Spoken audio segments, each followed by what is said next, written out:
नमस्कार दोस्तों, एक बार फिर से स्वागत है आपका मेरे इस वीडियो में। अलग अलग जन्मांक के लोगों के लिए आने वाला वर्ष कैसा होगा उस विषय पर हम ऑलरेडी बात करते जा रहे हैं। अभी तक हम जन्मांक 4 तक बात कर चुके हैं। आज नंबर है 5 वालों का, अर्थात जन्मांक 5 वालों के लिए आने वाला वर्ष 2023 कैसा होगा उस विषय पर हम बात करने जा रहे हैं। तो आइए हम अपनी चर्चा प्रारंभ करते हैं। तो जन्मांक 5 अर्थात वो लोग जिनका जन्म किसी भी माह की 5 तारीख, 14 तारीख या 23 तारीख को हुआ है। 5 का अंक नवग्रहों में बुध से जुड़ा हुआ है। बुध यानी बुद्धिमत्ता का ग्रह, बुध यानी इंटेलिजेंस का ग्रह, बुध यानी वाक्पटुता का ग्रह, लेखन का ग्रह, वाणिज्यिक बुद्धि का ग्रह, किसी भी प्रकार की आर्ट का ग्रह, वकालत का ग्रह। ये सारे जो एरियाज हैं वो बुध के आधिपत्य में आते हैं। तो 5 नंबर के जो लोग होते हैं वो इसीलिए बड़े आकर्षक व्यक्तित्व के धनी होते हैं, क्योंकि वो बड़ा अच्छा बोलना जानते हैं। उनके पास बोलने की कला होती है। अपनी वाक्पटुता से लोगों को बड़ी जल्दी अपनी तरफ जोड़ लेते हैं, आकर्षित कर लेते हैं। लिखने में भी बड़े एक्सपर्ट होते हैं, दिखने में भी बड़े एक्सपर्ट होते हैं, क्योंकि अपनी आयु से अमूमन वो थोड़े से कम दिखते हैं। थोड़ा सा बन के रहना यानी फैशनेबल ट्रेंड्स को फॉलो करना एक यूथ की तरह से उनकी जीवन शैली में शामिल होता है। बहुत जल्दी किसी भी चीज को सीख लेते हैं, समझ लेते हैं और अपने आप को बदल लेते हैं। एक तरह से हम बात करें तो 5 नंबर जो होता है वो सारे 9 नंबरों के सबसे बीच का ग्रह है। इसीलिए ये लोग सबको लेकर के साथ में चलते हैं, यानी सबके साथ सामंजस्य बिठा लेते हैं। शत्रु को भी बड़ी जल्दी अपना मित्र बना लेते हैं। मित्र की तो क्या बात है। जिस भी सोसाइटी में जहां पर जाते हैं इनके पास अपना सर्कल रहता है। सर्कल नहीं हो तो बड़ी जल्दी से ये सर्कल डेवलप कर लेते हैं अपनी भाषा शैली और वाक्पटुता से। सॉफ्टवेयर इंडस्ट्री, जर्नलिज्म, लेखन या बुद्धिमत्ता से जुड़े हुए कोई भी कार्य हो, मार्केटिंग, ये सारे कार्य जो हैं इनके आधिपत्य में अमूमन आते हैं और इस प्रकार के व्यापार या इस प्रकार के व्यवसाय में अमूमन ये लोग अधिक सफल होते हैं। 5 नंबर वाले बहुत जल्दी किसी भी परिस्थिति के अनुरूप अपने को ढाल लेते हैं। बहुत विपरीत परिस्थितियों में भी बुद्धिमत्ता का उपयोग करके, समझदारी का उपयोग करके ये उस सिचुएशन से बाहर निकल आते हैं। ये इस प्रकार की कला में भी बड़े पारंगत होते हैं। ग्रह उसमें संबंधों को बनाने और निभाने की एक बड़ी विशेष एबिलिटी होती है, यानी कि जो बुध प्रधान लोग होते हैं उनमें। बुध यानी अंग्रेजी में मर्क्यूरी, मर्क्यूरी जो कहा जाता है वो थर्मामीटर के अंदर पाए जाने वाले पारे को भी कहा जाता है। पारा एक ऐसा द्रव्य होता है जो लिक्विड फॉर्म में होता है और अगर उसको आप ब्रेक कर दें एक लिक्विड फॉर्मेट को तो वो बहुत जल्दी वापस से जुड़ भी जाता है। अर्थात बुध प्रधान लोगों में 5 नंबर के लोगों में एक रिकवरेटिव पावर होती है, यानी टूट कर जुड़ जाने की कला। यानी अगर ये नीचे चले गए, डाउनफॉल जीवन में आया है तो ये वापस से बहुत जल्दी अपनी काबिलियत से खड़े हो जाते हैं। यानी संघर्षों में भी बुद्धिमत्ता से बहुत जल्दी विजय हासिल कर लेते हैं। 2023 5 वालों के लिए कैसा होगा? 2023 7 का अंक है। तो 5 और 7 सबसे पहले तो हम बात करें तो एनिमी नंबर से।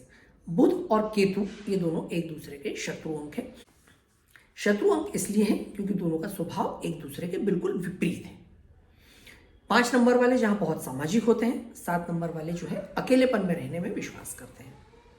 हालांकि दोनों को ही यात्राएं बहुत पसंद है, परंतु एक की यात्रा का जो मुख्य प्रयोजन होता है वो आनंद के साथ यात्रा करना है, मित्रों के साथ यात्रा करना है, एंजॉय करना है। और 7 वालों का अकेलेपन के साथ उनको अकेलापन चाहिए, भीड़ से दूर जाना है, इसलिए वो जो है यात्रा करते हैं। दोनों की यात्रा का प्रयोजन अलग होता है।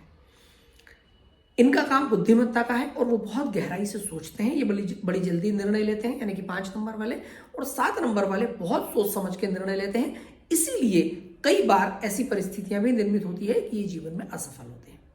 अब 5 और 7 चूंकि दोनों एक दूसरे के विपरीत अंक इस बार आ रहे हैं, तो 5 वालों को 7 के साथ डील करने में, यानी कि आने वाले वर्ष में बड़ी कठिनाइयों का सामना करना पड़ेगा। जैसे कुछ बहुत क्लोज उनके जो रिश्ते हो सकते हैं उनके साथ बड़ा मतभेद उनका पैदा हो जाए, यानी 5 नंबर वालों का ऐसी परिस्थितियां निर्मित हो सकती है। जिन प्रोजेक्ट्स पर वो काम कर रहे हैं, जो जीवन की योजनाएं बनाकर काम कर रहे हैं, उनमें कहीं असफलता हासिल हो, ऐसी परिस्थितियां निर्मित हो सकती है।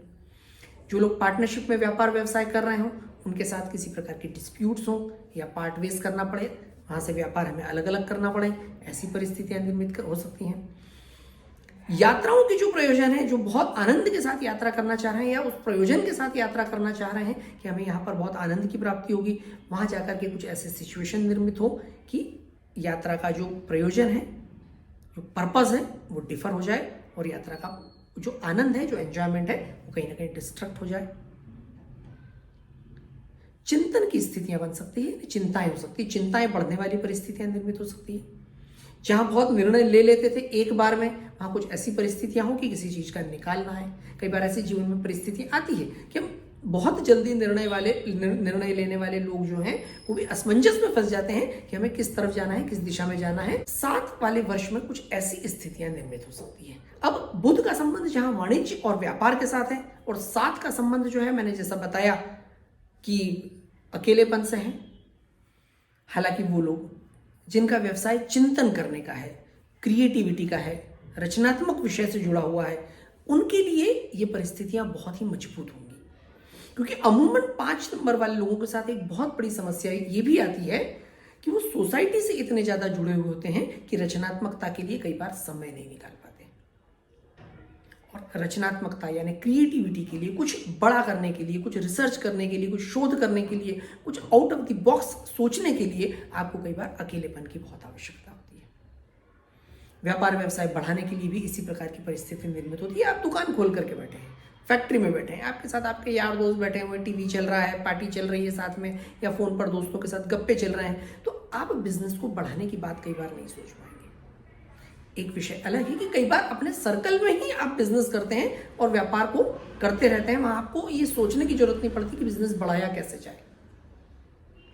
परंतु जब एक्सपेंशन का काम होता है, अपनी सिटी से, अपने ज्योग्राफिकल एरिया से आपको बाहर निकलना पड़ता है, उसके लिए चाहिए अकेलापन, उसके लिए चाहिए चिंतन, ये सोचने के लिए कि आप कहां कमजोर हैं, आपके पॉजिटिव साइड्स क्या हैं, आपको और ऐसा क्या करना चाहिए कि आप अपने व्यापार, व्यवसाय या प्रोफेशन को बहुत अच्छा कर पाए। तो अगर आप ऐसा सोच रहे हैं सभी 5 नंबर वाले कि आपको कुछ अकेलापन चाहिए, तो ये वर्ष आपके लिए बहुत ही अच्छा वर्ष रहेगा। आप अपने आप को थोड़ा समय दे पाएंगे, थोड़ा सा परिवार से हटके, थोड़ा मित्रों से हटके, थोड़ी क्रिएटिविटी, रचनात्मकता, ये सारा कुछ करने के लिए भी समय होगा। इसका मतलब ये नहीं कि जो रिश्ते आपके पास हैं वो रिश्ते टूट जाएंगे या वो रिश्ते आपसे दूर हो जाएंगे, परंतु एक स्पेस क्रिएट करना भी जीवन में कई बार बहुत जरूरी होता है, ये सोचने के लिए कि आप कहाँ गलत हैं, कहाँ सही हैं और आपकी क्या कमियां हैं, कैसे आप अपनी स्ट्रेंथ को और अधिक मजबूत करें। कई बार ऐसा होता है कि 5 नंबर वालों को ये समय नहीं मिल पाता सोचने के लिए, और जीवन में कई बार वो बहुत बड़ा नहीं कर पाते चाह करके भी। वो अपने रोजमर्रा के जीवन में, अपने एंजॉयमेंट में ही इतने ज्यादा व्यस्त हो जाते हैं कि कुछ नया नहीं हो पाता। अगर आप बहुत अच्छा बोलते हैं तो आपको शब्दों के चयन के लिए भी अकेलापन चाहिए। आप बहुत अच्छा लिखते हैं तो किस विषय पर लिखें, इसके लिए आपको एकांत चाहिए, अकेलापन चाहिए, ताकि जहां जाकर के आप बहुत अच्छा लिख सकें। तो इस प्रकार से आने वाला वर्ष अगर हम दूसरे दृष्टिकोण से देखें तो बहुत अच्छा भी होगा। परंतु हाँ, फाइनेंशियल पार्ट पर कुछ समस्याएं आ सकती है, जैसे कुछ अचानक खर्च, घर परिवार में इसी कुछ छोटी मोटी परेशानी जिसकी वजह से थोड़े खर्चों की अधिकता हो, यात्राएं कुछ अधिक हो जाएं, उसकी वजह से कुछ आपके पैसे जेब से ज़्यादा लग जाएं, कुछ आपको लोन लेने पड़ जाएं। पर्पसफुल लोन हो, मकान बनाने के लिए, गाड़ी खरीदने के लिए तो ठीक है, परंतु अगर आवश्यकता के लिए लोन लेना पड़ जाए तो डेफिनेटली वो गलत है। तो ऐसी भी स्थितियां थोड़ी सी आपके साथ निर्मित हो सकती है। हालांकि 5 नंबर वालों के लिए अगर वो सही दिशा में सही तरीके से उपयोग करें तो ये वर्ष एक कुछ बेहतरीन वर्षों में से एक वर्ष भी होगा। परंतु 5 वालों के साथ एक दिक्कत और होती है, किसी परिस्थिति से ऊब जाते हैं। जी हाँ, 5 वालों को जीवन में नया बदलाव चाहिए, हमेशा बड़ा बदलाव चाहिए। एक सिचुएशन में, एक ही घर में, एक ही गाड़ी में, एक ही सर्कल में, एक ही प्रकार का एंजॉयमेंट इन लोगों को पसंद नहीं आता। तो ये बहुत जल्दी बदलाव भी चाहते हैं अपने व्यापार में, व्यवसाय में। तो इसके लिए भी आने वाला वर्ष बहुत अच्छा रहेगा। अगर आप स्थान परिवर्तन करना चाह रहे हैं, कोई बड़ी लंबी यात्रा करना चाह रहे हैं, तो उसके लिए भी आने वाला वर्ष आपके लिए बहुत ही अच्छा वर्ष रहेगा। कुछ नेगेटिव साइड्स हमेशा रहती हैं, जीवन में पॉजिटिव साइड्स भी रहती हैं। तो वैसे ही आने वाले वर्ष के साथ भी आपके लिए ऐसा ही होगा कि कुछ कमजोरियों के अलावा कुछ बहुत सारी अच्छाइयां भी इसमें छुपी हुई है। डिपेंड आप पर करता है कि आप किस दृष्टिकोण से आने वाले वर्ष को, आने वाले समय को देखते हैं कि आपके आने वाला वर्ष आपके लिए कैसा हो। परंतु हाँ, डेफिनेटली स्वास्थ्य के दृष्टिकोण से आपको काम करने की बहुत ज़्यादा आवश्यकता है, एक्टिव रहने की बहुत ज़्यादा आवश्यकता है। आप चिंतनशील होकर के अपने स्वास्थ्य पर काम करें, थोड़ी सी मेहनत करें, नियमित से योग, प्राणायाम, ध्यान ये सब करें ताकि आपको स्वास्थ्य में किसी प्रकार की परेशानी ना आए। जीवन शैली पर विशेष रूप से थोड़ा सा ध्यान दें ताकि जीवन शैली की अनियमितता के चलते आपके स्वास्थ्य में किसी प्रकार की खराबी ना आए। जरूरतमंदों, विशेष करके जो अकेले रहते हों, उनकी किसी भी प्रकार से मदद करने की कोशिश करें।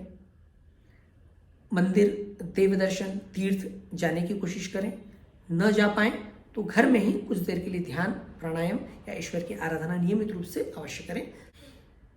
जितना अधिक आप ईश्वर के साथ जुड़ाव रखेंगे उतनी अधिक सकारात्मक ऊर्जा आपके अंदर होगी और उस सकारात्मक ऊर्जा से ही आपकी जो रचनात्मकता है वो बाहर निकलेगी और बाहर निकल करके आपको सफल बनाएगी।